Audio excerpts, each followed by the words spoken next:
कि दो चीज़ों से भगवान तुम्हारे पास आ सकते हैं या आएंगे। वो दो चीज़ क्या है?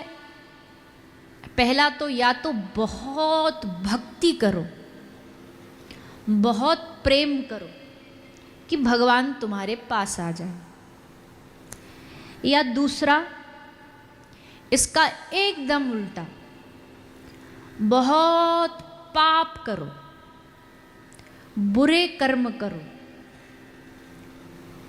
तब भी भगवान को चल करके तुम्हारे पास आना पड़ेगा। अब इसकी पूरी व्याख्या समझ लो, नहीं समझोगे तो ये बात हम पे ही उल्टी पड़ जाएगी। कोई अगर इतनी सी हमारी वीडियो क्लिप लेके चला दे तो हमें जूते पड़ेंगे कि ये कह रहे हैं कि बहुत पाप करो तो तुम्हें भगवान मिल जाएंगे। पर भैया इतिहास गवाह है, जब शबरी ने अत्यंत प्रेम किया तो उसके लिए राम जी आए, और रावण ने अत्यंत पाप किया तो उसके पास भी राम जी को चल के आना पड़ा। मतलब यह है कि भगवान की प्राप्ति के लिए दोनों ही चीज 100% होनी चाहिए। भगवान से प्यार करो तो 100%, और दुश्मनी करो तो भी 100%। पर अब दोनों में अंतर समझ लो और फिर निर्णय करो कि आपको किस रास्ते से भगवान को पाना। बहुत ज्यादा पाप करने वाले का उद्धार करने, कल्याण करने, उसे मारने के लिए भी भगवान को अवतार लेना पड़ता है। लेकिन उस व्यक्ति जो पाप कर रहा है उसको भगवत प्राप्ति तो हो जाएगी, पर भगवत प्राप्ति का जो रस है वो नहीं प्राप्त होगा। अब इसको हम कैसे समझाएं, कैसे उदाहरण देकर के समझाएं, पता नहीं कितना आप समझ पाएंगे या नहीं, कि भगवान की प्राप्ति और भगवान की रस की प्राप्ति होना, ये दोनों में बहुत फर्क है, दोनों में अंतर है। अब आपको रसगुल्ला मिल तो गया पर उसका रस नहीं प्राप्त हो रहा, क्यों? क्योंकि आपको डायबिटीज है। डॉक्टर ने कहा बस दर्शन कर सकते हो, खा नहीं सकते। तो रसगुल्ला मिल तो गया, रसगुल्ला हाथ में तो आ गया, पर अब उसका रस नहीं आ रहा है, उसका रस नहीं मिल रहा है। तो क्या रसगुल्ला हाथ में आ जाने से ही सब कुछ रस मिल जाएगा या खाने से मिलेगा? रसगुल्ला कितना भी कर लो, रस तो तभी आएगा जब मुख में जाएगा। भगवान का मिलना बड़ी बात नहीं है, भगवान का रस मिलना वो बड़ी बात है। तो भगवान दो रास्तों से मिलते हैं, या तो बहुत पुण्य से, बहुत भक्ति से, और या बहुत पाप से। लेकिन पाप करने वालों को कभी भगवान का रस नहीं मिलता, भगवान से प्रेम नहीं होता, भगवान से जुड़ाव नहीं होता। इसलिए वैष्णव जब भी चुनता है पहला रास्ता चुनता है, भक्ति का रास्ता चुनता है। उसे पता है ज्ञान से मुक्ति, योग से सिद्धि, पर भक्ति से भगवान। योग से तुम्हें सिद्धि मिल जाएगी, ज्ञान से तुम्हें मुक्ति मिल जाएगी, पर भगवत प्राप्ति बिना भक्ति के नहीं हो सकती। इसलिए भक्ति से भगवान। किसी ने पूछा कि भक्ति कब करें? यहाँ बहुत सारे ऐसे लोग होंगे, आज थोड़ा ना एक और एक्स्ट्रा बढ़ गए हैं क्योंकि आज बढ़ने भी चाहिए, आज लालो को जन्म है तो और भी अधिक लोग आए। पर इसमें कई लोग ऐसे भी होंगे जिनको भी भजन का भय भी नहीं पता होगा, मतलब उनका इस क्षेत्र में कोई इंटरेस्ट नहीं है, प्रवेश नहीं है, कोई भाव नहीं है। इंटरेस्ट होगा कैसे? पहले तो भगवान की भक्ति में अपना टाइम इन्वेस्ट करो। जो लोग कहते हैं ना भाई भजन करते हैं, माला करते हैं, इंटरेस्ट नहीं आता, मतलब मन नहीं लगता, बार बार भागता। हम कहते भगवान की भक्ति में, भगवान के कार्य में तुम समय इन्वेस्ट करो, अपने आप तुम्हारा इंटरेस्ट जाग जाएगा। जैसे जैसे आपका इन्वेस्टमेंट इधर बढ़ता चला जाएगा, आज एक बार सुनो, दूसरी बार सुनो, तीसरी बार सुनो, श्रवण से ही तो लालसा जागती है ना पाने की।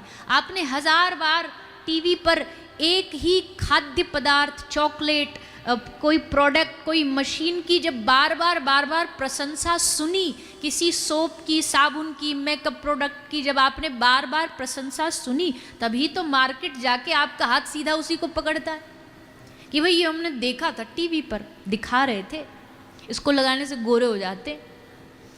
सो अब लाख क्रीम छोड़ के हाथ उसी पे जाएगा, क्योंकि हमने उसके बारे में सुन रखा, हमें उसका नाम पता है, हमने उसके बारे में सुना।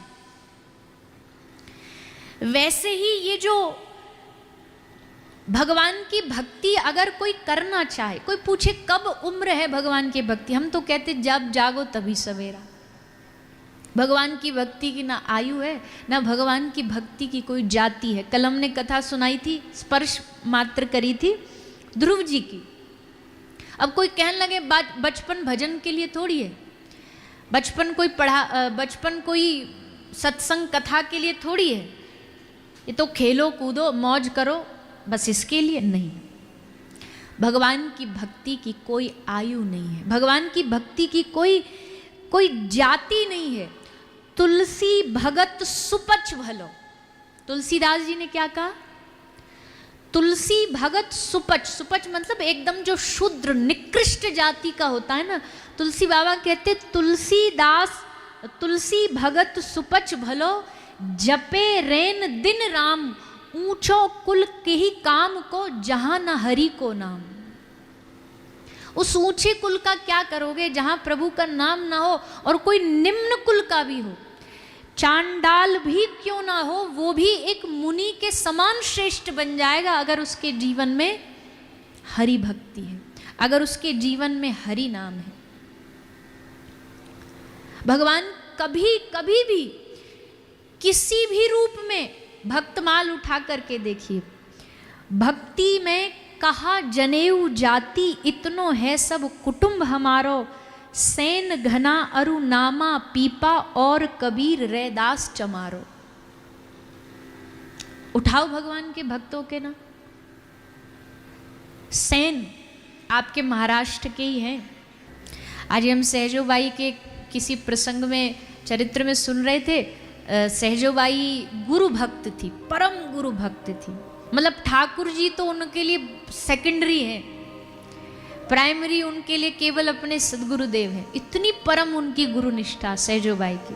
तो श्री सहजोबाई जी अपने घर में, अपनी कुटिया में, उनने अपने गुरुदेव को न्योता दिया, निमंत्रण दिया, वो गुरुदेव आज आप हमारे घर शाम को कुटिया पे पधारना। गुरुजी बोले ठीक है, तैयारी कर लेना, हम आएंगे।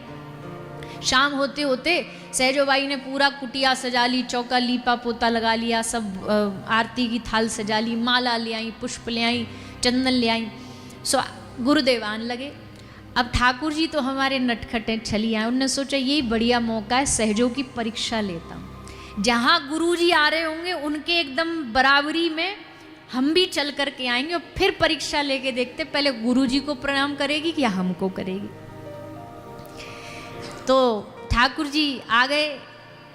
यहाँ सहजोबाई के गुरुदेव चलते आ रहे हैं, संग संग में एकदम ठाकुर जी मुस्कुराते भये हंसते भये आ रहे।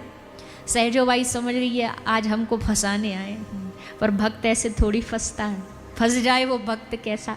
सहजोबाई ने तुरंत आगे बढ़ के ठाकुर जी को इशारा किया, इधर आओ, जल्दी आओ। ठाकुर जी अच्छा चलो ठीक है, हमको पहले प्रणाम कर रही है। ठाकुर जी गए उसके पास, ठाकुर जी गए उनके पास और जाकर के सहजोबाई ने अपनी हाथ की थाली इनके हाथ में पकड़ा दी। बोले हमारे गुरुजी आ रहे हैं, आओ आप भी लाइन में लग जाओ, आरती करो। ठाकुर जी को लाइन में लगा दिया। बोले आप भी आओ, आप भी हमारे संग संग गुरु जी की पूजा करेंगे, संग संग स्वागत करेंगे। ठाकुर जी बोले तूने हमको बड़े हल्के में ले रखा है, तू जानती है तुझको हमने मनुष्य शरीर दिया, तुझको हमने मन दिया, तुझको हमने बुद्धि दी, तुझको देखने को आंख दी, तुझको सुनने को कान दिए, तुझको बोलने के लिए जीभ दी, सब हमने दिया, और तू गुरु का गुणगान गा रही है हमसे ज्यादा। तो सहजों ने मुस्कुराते हुए कहा प्रभु ये बात तो सच है, तुमने हमको शरीर दिया पर इस शरीर की कीमत तो हमारे गुरुदेव ने ही समझाई। तन तो बहुतों के पास है, इस कान की कीमत हमको क्या पता थी जब तक गुरुदेव ने इस कान में भगवान का मंत्र नहीं डाला। इस आंख की कीमत हमको कहाँ पता थी जब तक इस आंख ने सदगुरु की कृपा से आपके दर्शन ना करे। आपने बस शरीर दिया, उसका हम धन्यवाद देते हैं आपको बार बार। पर इसकी कीमत जब तक नहीं पता थी तो इसका कोई लाभ ही नहीं शरीर का। कीमत गुरु ने बताई। ठाकुर जी प्रसन्न हो गए। ठाकुर जी ने सहजों को अपने अंक में भर ली। यही तो देखने आए थे हम, कितना विश्वास है तेरा सदगुरु के प्रति। सखुबाई के लिए ठाकुर जी आए। सेन नाई रैदास चमारो, रैदास जी चर्मकार का काम करते, जूता गठने का काम। भगवान ने कभी न पूछा तुमसे कि तुम कितने बड़े कुल खानदान के हो, कितने धनवान हो। भगवान को पाने के लिए एक स्टेटस, एक क्वालिटी चाहिए बस, और वो है हृदय में उनके प्रति अनुराग। वो है बस उनके प्रति भाव। आगा पीछा सब छोड़ दो, स्त्री पुरुष ऊपर नीचे जात पात भगवान के लिए कोई मायने नहीं रखती है। एक ही चीज मायने प्रभु के लिए रखती है, वो आपके हृदय का प्रेम है। भगवान बच्चे को भी मिले तो भगवान वृद्ध बूढ़ों को भी मिले, भगवान जाति वालों को भी मिले तो भगवान जिनको तथाकथित निम्न जाति कही उनको भी प्रभु की प्राप्ति हुई। प्रभु सुदामा जैसे निर्धन को भी प्राप्त हुए तो महाराज अम्बरीश जैसे बादशाह को भी प्राप्त हुए। भगवान की प्राप्ति की कोई आप डेफिनेशन, कोई टिक मार्क लिस्ट में नहीं लगा सकते कि ये क्वालिटी होंगी। बाहरी क्वालिटी नहीं बता सकते, हाँ आंतरिक बता सकते हो कि अंदर अंतःकरण में ये होना चाहिए जिससे भगवान मिलेंगे।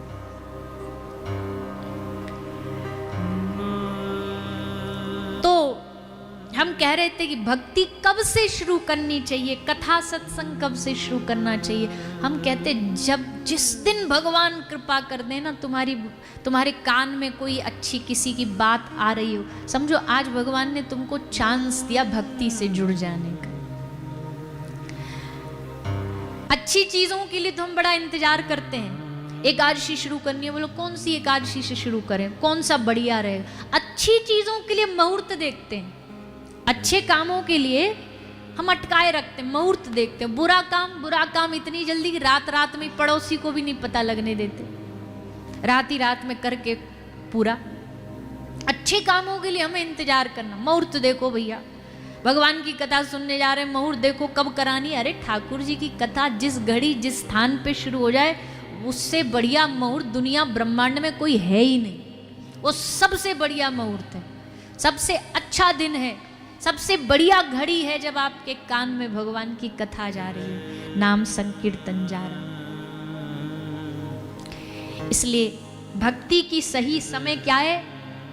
जब दिमाग में आ जाए, जब किसी संत महापुरुष की कृपा से थोड़ी हृदय में भाव जागृति हो जाए, तभी से भजन में लग जाओ, तभी से भक्ति में लग जाओ।